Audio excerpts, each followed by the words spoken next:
1,064 people died on this state's roads last year, 30 more than 1984. 110 fatalities occurred in this district, 2 less than the previous year. The majority of the serious crashes in this region happened on highways to the north, south and west of Newcastle. And today the police highway patrol officers who cover those roads had a frank exchange of ideas with their boss, Assistant Commissioner Bill Fleming. At times the meeting had an us and them tone, as police called for means to catch more drivers, such as unmarked cars. But Assistant Commissioner Fleming was firm. A visible police presence on the roads is a high priority, he said. While conceding there are many unanswered questions about the cause of accidents, he said the 1986 targets will be speeding drivers and those who overtake unsafely. But we're going to lay great stress, I feel, at this stage, on vehicles that are exceeding the speed limit, those that won't conform to lane discipline, that's crossing separation lines and the like. Is there a risk, though, that those strategies might aim at getting the maximum number of bookings rather than preventing accidents? You know, people often say that we're out to gather revenue. Now, that's really the last thought in the mind of the constable out on the road. But that really, it's a bit hard to say that when people see cars in obvious entrapment situations. Sure. But look, the constable is out there concerned to make that bit of road that he's been called on to patrol safe. That's his basic job. Now, certainly serious breaches of the law will be dealt with by fine, sure, that's part of the deal. But we're not out there just to gather revenue. We're out there to get these roads of New South Wales safe for people like you and me to travel on safely.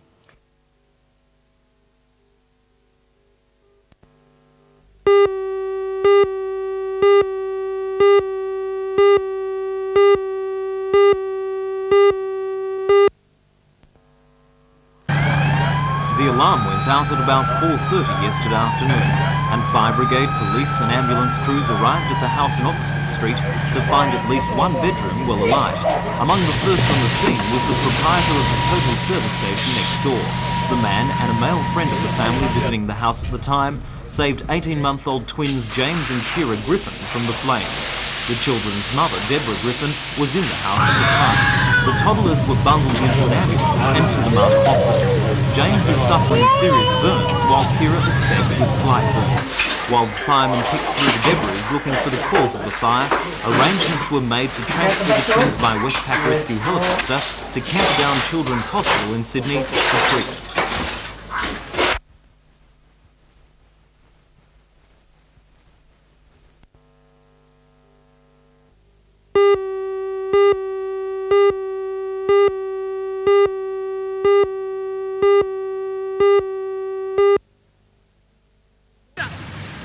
The water wonderland at Port Stephens usually turns on a treat for its visitors, and this year is no exception. Thousands of holidaymakers have flocked to this favoured vacation spot to enjoy the boating, the swimming and just hanging around in this idyllic setting. According to the Tourism Information Officer at Nelson Bay, Amanda Bennett, the caravan parks, hotels, motels, holiday cottages and flats are heavily booked, and the message for those who missed out this year is to get in early for 87.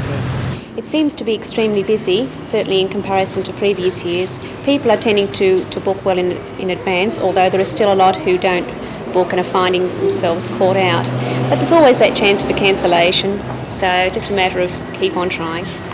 How has the It's All in Your Own Backyard campaign worked? Do you think it's had any effect this year? Certainly a large extent. We're finding that people aren't travelling as far as they used to, and certainly taking advantage of the fact that certainly the Hunter has everything to offer. Even when it's not particularly sunny and the beach isn't quite so appealing, there's always the shopping to be done. For the shopkeepers of the Bay, this is undoubtedly the most profitable time of the year. Although the tourism season is now extending to almost 9 months of the year, retailers still depend on the Christmas holidays to see them through the leaner times.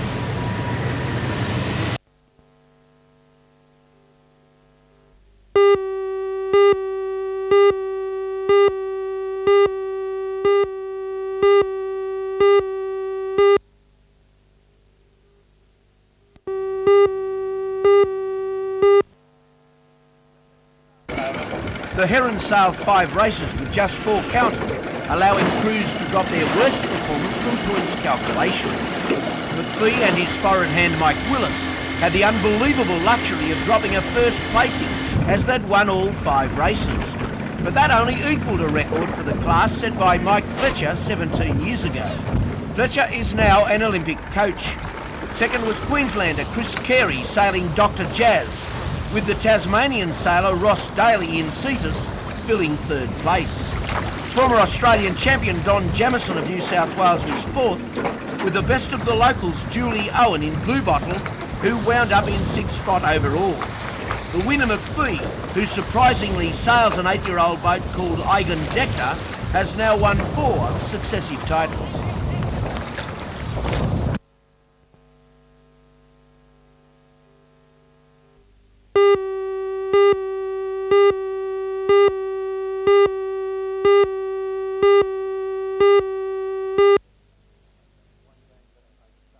One game doesn't make a summer, if I could say that, but you know, I see that I didn't get wickets in Sydney, and perhaps I was expected to. That's a little disappointing. I need to get wickets in the next Shield games now to perhaps get back in favour with the selectors. You yourself, though, didn't expect the Sydney pitch to turn, did you? Well, I thought it would turn, but it wouldn't be the turner that it has been in the last few games there. There was grass on the wicket, and quite a lot of grass. It turned brown after they rolled it, but there was still grass there holding the wicket together. And I expected that it wouldn't turn as much. It'd be better for batting, and it'd be harder work for the slow bowlers. I guess the Australian selectors, though, had perhaps egg on their face in Melbourne that they hadn't included you, because we saw immediately that the thing went at right angles almost, didn't it? Yeah, well, Melbourne was very interesting. Of course, the wicket was very wet down there on the first day, perhaps too wet to actually start the test, but it was wet. It was like an old-fashioned sticky, or the way I understand the old-fashioned sticky wickets used to be, and it turned and bounced and made batting extremely difficult. It certainly would have been nice to have bowled on it. You'd be keen to get to New Zealand. They tell me funny things happen with the pitches over there too. Well, my only experience over there was a one-day game last year. New South Wales played Wellington at the Basin Reserve, Wellington, and apart from a very strong wind blowing down the ground that helped the ball to hold up, the wicket more or less broke up on the one day that we played there, and turned almost at right angle, so I was quite happy bowling there. I'd love to go back.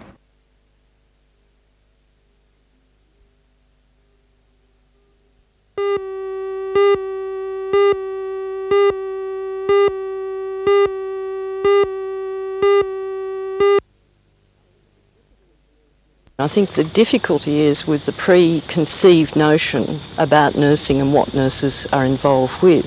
And of course a lot of that stems from the media, where you have different images of nursing portrayed through some of the soapies and the serials, etc. Newcastle's program has received overseas recognition from the Director General of the World Health Organization, who has asked the department to present a paper on its course in Japan next year. The program is unique in that it places major importance on community health care. New South Wales is also the only state to have gone over completely to college-based training for nurses, and despite the bad publicity it received late last year, Ms Angel says it's the best training for the future needs of health care. We've got a program which is different. We're not just preparing nurses for the hospital setting, we're preparing nurses for the positions that they will be holding in the future in the light of the changing healthcare scene. I've been nearly 12 years in tertiary nursing education, and probably a few years ago I would have said let's go proceed with caution. But I think that the profession has waited so long that to make the move in totality, although there's been a lot of heartache and a lot of problems, things have been just so successful.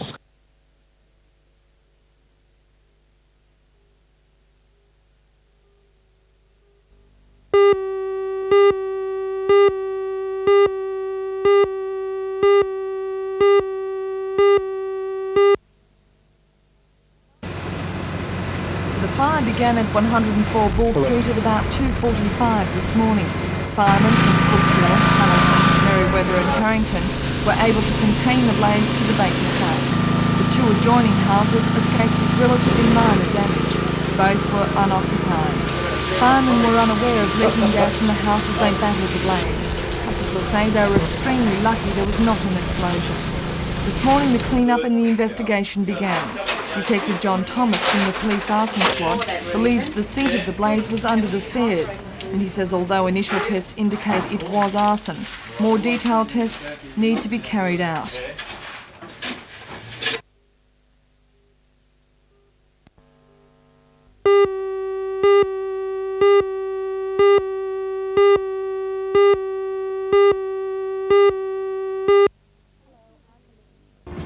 Hello, I'm Melinda Smith. This year will see a huge influx of new principals throughout the state schools. In the Hunter region alone, 21 vacancies have been made in an area which has been traditionally known as a closed district. The principals are taking advantage of the Education Department's new superannuation scheme. Join Ray Deneen and Anna Manzoni for all the news tonight at 6.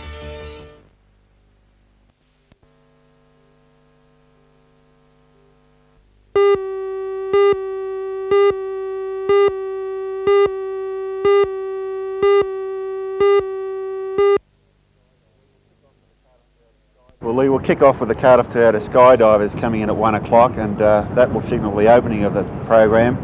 But our two big events for the day are the pentathlon and the Tube Makers Great Boat Race. Well, the Great Boat Race, firstly, is worth a couple of $1,000, so you're going to get the top cruise. Certainly, Lee. $2,000 is money that has never been heard of in Newcastle before. We've got confirmation that the Australian champions will be here, and they'll be accompanied by Freshwater and Queenscliff from Sydney. But they won't have it all their own way in Newcastle because the competition locally is very strong. Okay, we get to the pentathlon. Now, it's an unusual event, and it's an event where only the fittest stay in the race, in fact. That's correct. Similar to the Ironman, but there is one difference. We have 5 legs in this. We have a sprint, swim, board, ski, and a flags event to top the event off, and there's a minute rest in between. So the first competitor, when he gets back to the beach, he can have a spell for a minute, and while the others get to the beach. Now, depending on conditions, the referee may allow that to go to 2 minutes, Cool. But still the fellow on the beach has the advantage. He's getting fresh air in the lungs while the others are still battling to get back. So it's a minute from the first man landing, and then everyone goes off, and if you're outside of that minute, you're out of the race. You're out of the race, that's correct. And you've got a hot field, Riddington and Mercer and Grey Parks and Wayne Bennett's, all top competitors. And the local boys, Tonks. Tonks, Anderson and Graham Gay from Red Ed will give them a run for their money. Greg Kelly too, so it's going to be a good field. Good field. The thing about it is that the state bank people, even if they do win, they will not take the prize money out. The prize money will go to the highest finishing local competitor in all events on the program.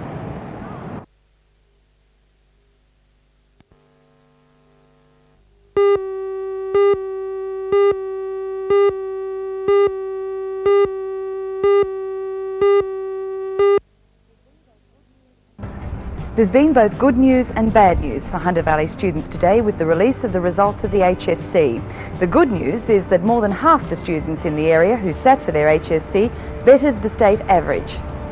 Join Ray Deneen and Anna Manzoni for all the news tonight at 6.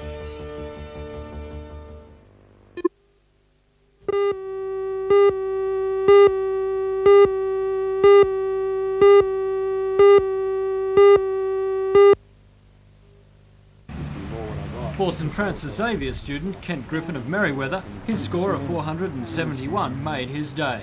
Very surprised. It was something I didn't expect. I was hoping, I was optimistic, but I certainly didn't expect 470. 1985 was a controversial year for New South Wales HSC students, with break-ins and widespread allegations of cheating. But Director of Education Alan Beard says that to his knowledge, none of these problems affected Hunter Valley students. Well, I believe that the actual controversy hasn't affected the individual candidates. Each of the candidates, I think, would have had a personal experience which was very similar to the candidates of previous years. They've sat for the papers, their results have come through on time, and hopefully they are happy with their results, but I think their total experience has been very similar to that of previous years. Meanwhile, the drama of the 1985 HSC continues for many students who are confused and unsure about their marks and their future. Theo Vanderveen heads the Department of Education's Inquiry Centre, which in conjunction with an advisory centre helps students understand their marks and their entitlements. Sometimes the HSC is fairly difficult to interpret in terms of the information that's actually shown on the high school certificate. An aggregate mark, for example, is based on a compilation of the 10 best units, and sometimes when students add up their 10 best units, they don't come up with quite exactly the same mark as is shown on the result notice. At other times, students, for example, may have had expectations of matriculating to particular universities, and perhaps their marks aren't quite good enough for some universities, and so they're concerned about what they can actually do with their high school certificate. So we have 3 people, 2 of whom are school careers advisors and 1 is a school counsellor, who in fact operate in the capacity of explaining to students exactly how they can use their high school certificate.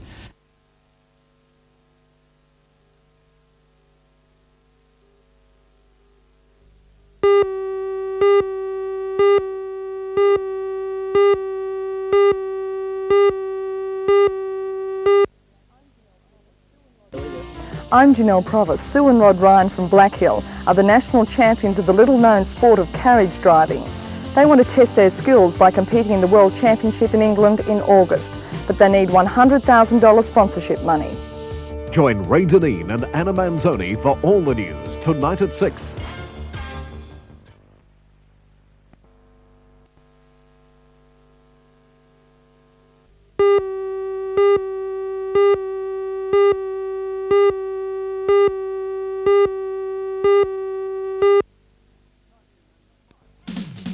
(1985) was the year Newcastle's Bob Dutchy Holland put spin back into Australian cricket. It had been dominated by speedsters for some time, but after his delayed entry to the Test arena, the veteran leg spinner took big hauls and gained the credit for victories against the Windies, the English and New Zealand to make his mark in the records. The engineer from Lake Macquarie Council burst onto the Test scene early in the year after he spun out the Windies at the SCG while playing for New South Wales.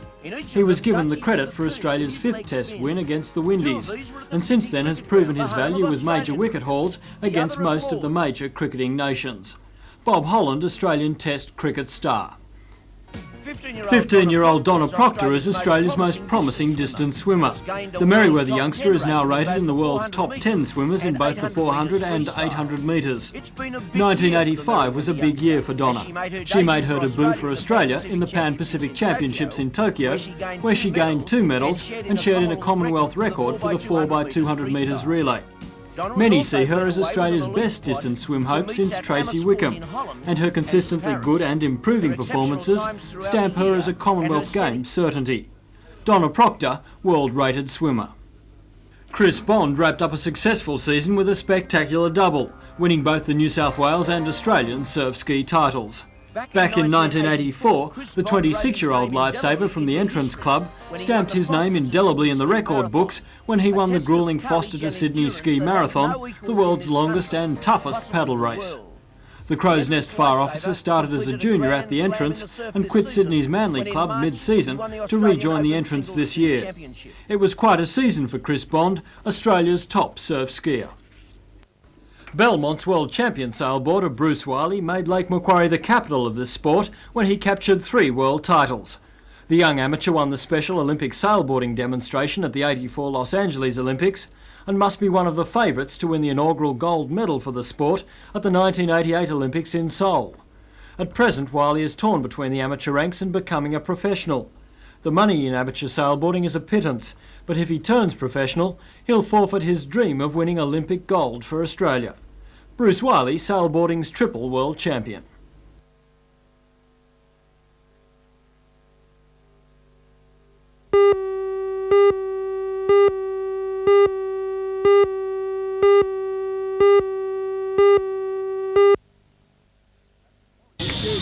At Macquarie Hills, Cardiff Little Athletics is hosting a 4-day-long coaching program which has been so well attended it has stunned the guest instructors. Since Monday, more than 100 9 to 14-year-olds have turned up daily. That's more than double last year's attendance. They come to improve their skills under the guidance of 2 state Little Athletics coaches, Kerry Anderson and John Quinn, and champion lady triathlete Maureen Cummings. 80 of these youngsters are also training specifically for an interstate pentathlon event to be held at Brisbane's QE2 Stadium starting next Thursday. State coach Kerry Anderson says the interest shown in little athletics in the lake area is remarkable. Last week we had one at Lethbridge Park, a lot of advertising in conjunction with the Department of Sport and Recreation, and we couldn't get 30 a day to that one. But here in this area, obviously, they're they're hungry for the coaches in the area, and they're hungry for athletics. And of course, I think you've got more potential in this area than you have in Sydney. So, we'll be up here next year. They haven't invited us, but we'll be back for sure.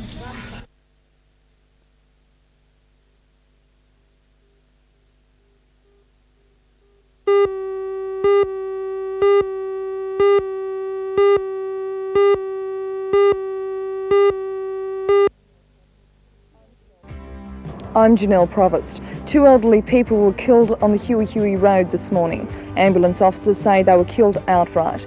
This is the second fatal accident on this road in as many weeks. Join Ray Deneen and Anna Manzoni for all the news tonight at 6.